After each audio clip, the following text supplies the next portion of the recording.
This experience happened to me around a year ago. I had moved into a new apartment with a few roommates. We'd been there about a month or two at most at this point. I had just come home from an excruciatingly taxing day at work. I walked through the door to the apartment and realized that nobody was home. Awesome, I thought. I dropped all my stuff by the door, pet the cat, grabbed a towel, and got into the shower. It was one of those days where you just kinda sit down in the shower and just let the water pelt you, just to let the muscles relax a bit. I was in the shower for not more than 5 minutes before I hear a loud bang on the bathroom door, followed by the jiggling of the doorknob. Naturally, I'm shocked. The bang was loud enough to sound like a gunshot went off. It was too loud to be the pipes. It sounded like someone tried to kick down the door. I'm thinking, did someone break in? And then I made an executive decision. If I'm going down, I'll go down disorientating them. So I jump out of the shower and rip open the door while unclothed. And there's nobody. Not a single person was there. I grab my towel and I start checking the rooms, windows and doors. Still nobody home. All the doors locked, all windows still intact. Hell, even the cat was still asleep. I reluctantly get back to the bathroom to finish my shower and don't think anything of it. Later that night, I'm just chilling in my room, still nobody home. I left my door open for the cat just in case it wanted to come hang out in my room. My roommate's room was almost directly outside of mine, to the right, and I hear the cat in the hallway, just hissing and angrily meowing at their room. Their door was closed, so I'm thinking, what the hell could she possibly be meowing at? I walk up to her and I say, "What's wrong, sweetie? There's nobody in there." And as soon as I say those words, something falls and clatters onto their bedroom floor and the cat bolts away. Just in case someone had gotten home without my knowledge, I knock on their bedroom door. I get no answer. I peek into their room and there's a bunch of CDs on the floor, seemingly ripped off from their disc rack. I pick them up and put them back and leave the room. I leave the door open this time just to make sure I'm not being crazy if it happens again. My fiancée stopped by not an hour later after she'd gotten off from work. We were chilling in the living room, just watching TV and talking. From the way the apartment was set up, if you're sitting on the couch, to the left you can see all the way down the hallway and into my roommate's room if they had their door open, which it was for now. My fiancé got a sudden chill, and to my left I can see just out of the corner of my eye an all-black silhouette of a man just standing in their doorway. I turn to look at him and he walks away to the right where their closet is. I ran to their bedroom and slammed their door shut. I look at my fiancée and say, "Did you see that too?" She nods her head with a scared look on her face, and I tell her we're just going to leave for a while. We grab our stuff and head out. I call my roommates later and ask them if they've ever experienced any weird stuff since we moved in. They told me that sometimes while I'm at work, they hear people talking in my room. Even though nobody's there, needless to say, I'm happy I don't live there anymore.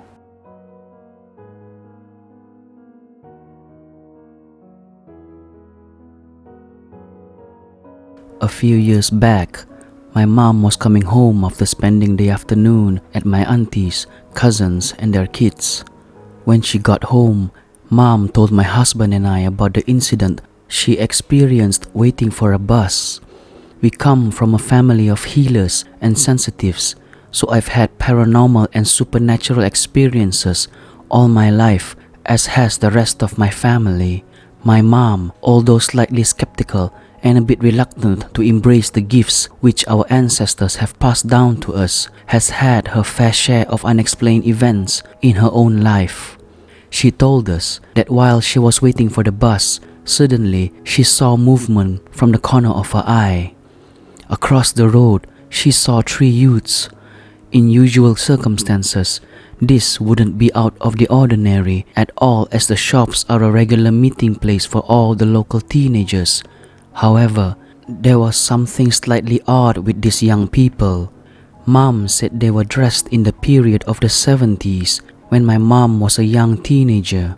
People were milling about around them, very near them, but no one was acknowledging them, their existence totally overlooking their presence as if they were invincible to the passers-by. Mom was distracted for a brief moment, and when she looked back again where the mysterious youths had been, they were gone.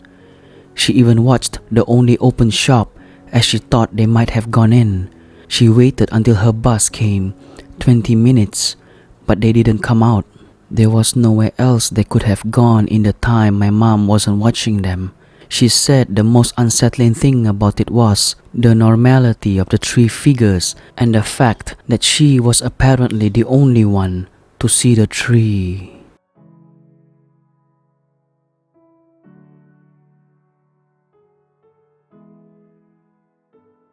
This is a story from about 14 years ago. I was 8 years old at the time. I am now 22.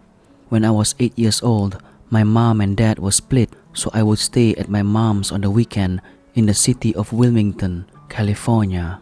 My dad lived in Torres, which wasn't too far away. However, the times I would get to see my mom were very minimal, meaning I would only see her a couple days out of the month. For those of you that don't know, Wilmington, California used to be a holding point for soldiers back in the American Civil War. The drum barracks are still here to this day. However, now it's a city full of gang violence. At the time when I used to be there with my mom, the gang activity was pretty high, but it has gone down just a little bit now. Well, the gangs are still around today, and it's still a relatively unsafe neighborhood to walk through at night. But it has its good days, such as car shows and the Wilmington parades. But to be real, this city has a pretty fucked up past of murders, suicides, and kidnappings. But some of the most fucked up experiences I've had happened in my grandmother's house, which was where my mom was living at the time. So with all of that being said, here's the story. My grandmother lived on a street called Hyatt Ave, which is a street owned by one of the gangs and is also right next to the train tracks. Wilmington's neighborhoods consist of a front house and a back house in most parts. My grandmother lived in the front house, and we had an old friend who lived in the back named Gilbert. Across the street, I had a friend who I'll call Jose. Jose was just a couple years older than me, and I would invite him over to my house so we can hang out and play with the plastic guns that the street vendors would bring. We would mostly hang out in the back parking lot, which divided my grandmother's house and Gilbert's house and was a relatively good size for two kids to play in. One day, Jose came up with a brilliant idea for both of us to go play near the train tracks. Keep in mind, these train tracks are in a pretty big area and there's a lot of dirt that surrounds them. So for us to get hit by a train, we would have to be standing obviously on the tracks, but there was just enough area around them for us to play. On this particular day, Gilbert wasn't home, so we snuck behind his house through a hole in the fence, which led straight to the train tracks.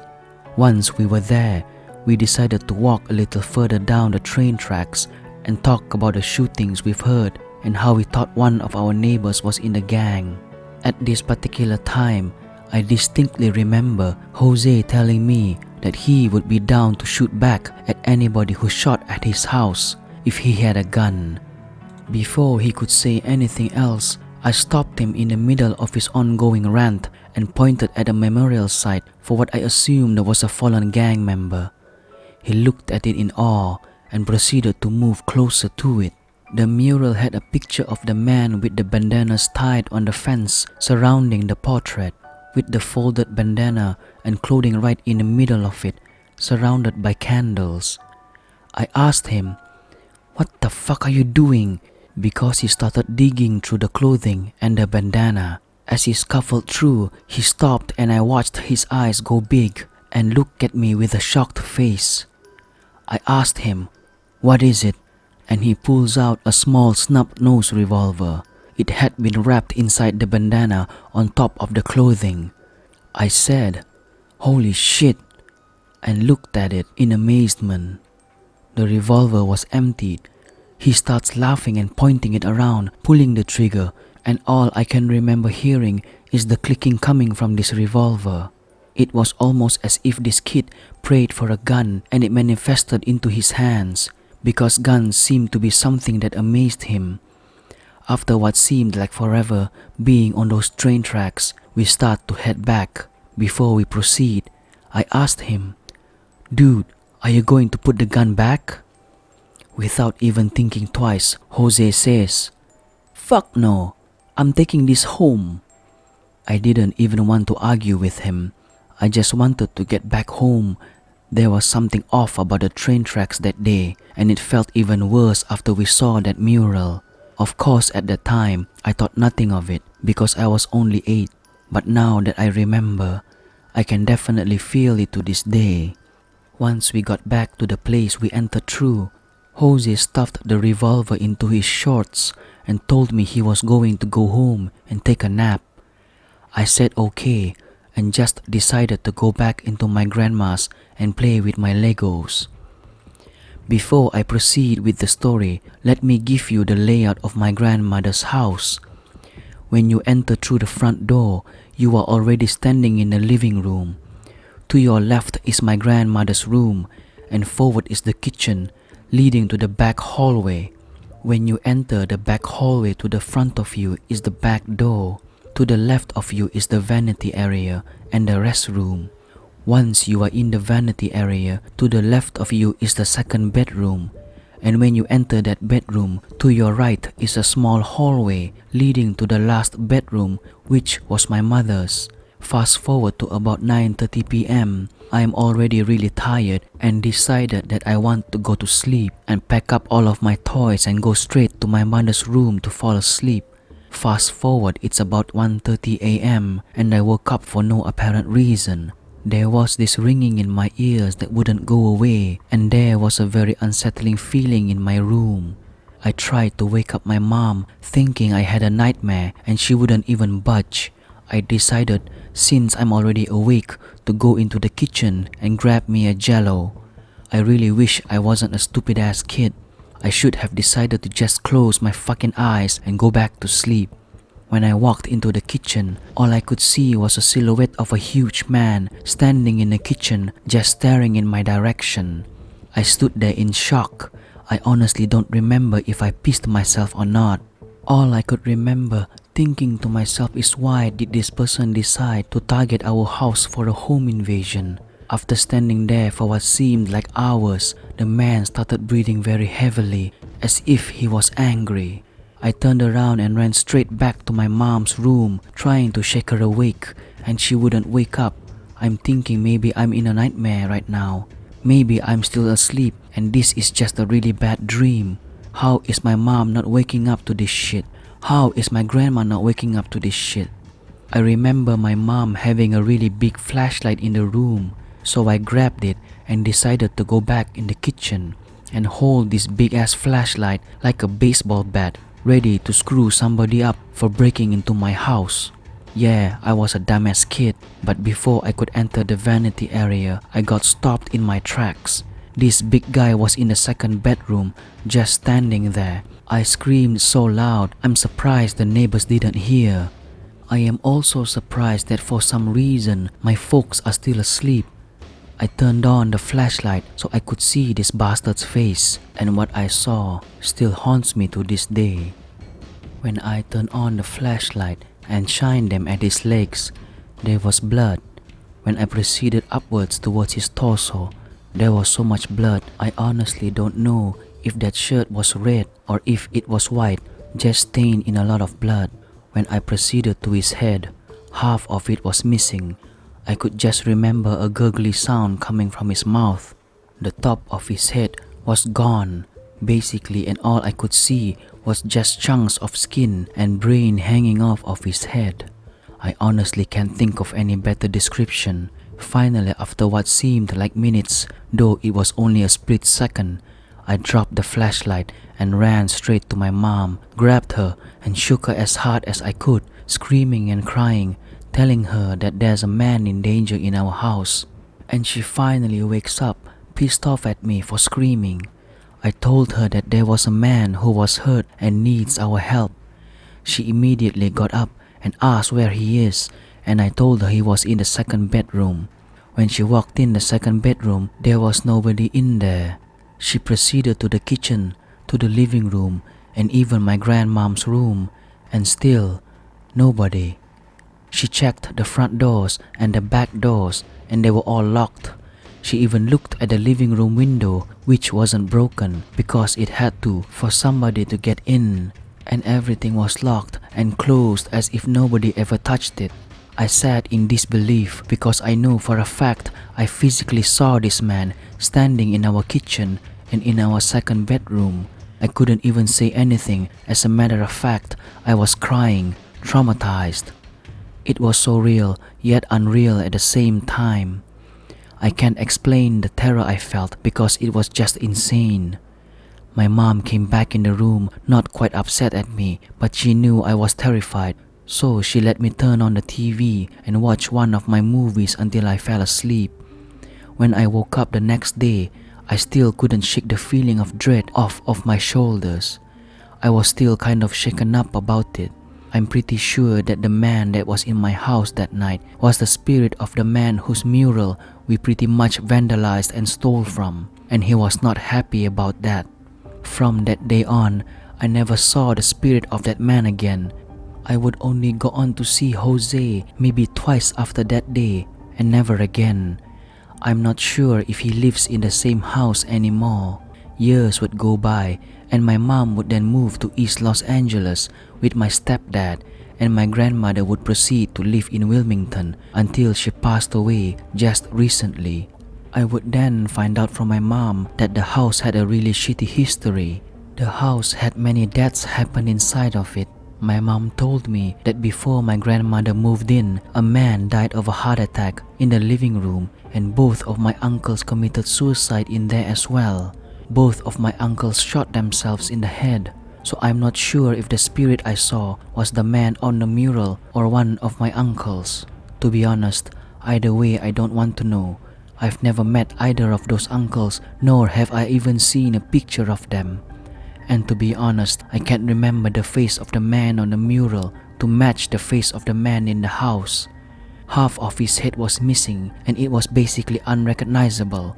Telling this story to others has been met with great skepticism and a lot of shit talk between me and those I've told it to.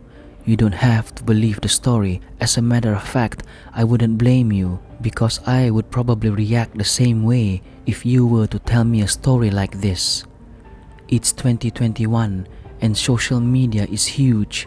Unfortunately, my friends follow these pages on Instagram that show rival gang members kicking down candles of fallen enemies and disrespecting their murals. My advice, if you ever see a mural, whether it's of a gang member or somebody who has died from an accident, etc., just pay your respects and walk away, or you may have an incident like this happen. You may not believe in the paranormal now, but trust me, something will definitely shake your beliefs. My grandmother's house is a terrible past. As a matter of fact, most of Wilmington does, but I'd like to consider my grandmother's house the horror house. I've seen a lot more of the things besides this in that house and have experienced them firsthand. And fortunately, I'm not the only one. I'm sure many people who live around the city could tell you some of their horror stories in their house, because I honestly think every house in Wilmington is haunted. I have family who lives all around the city who tell me that they have ghostly activity, friends even. And to be honest, though I am pretty rational when it comes to stories like this, I believe every single one of them.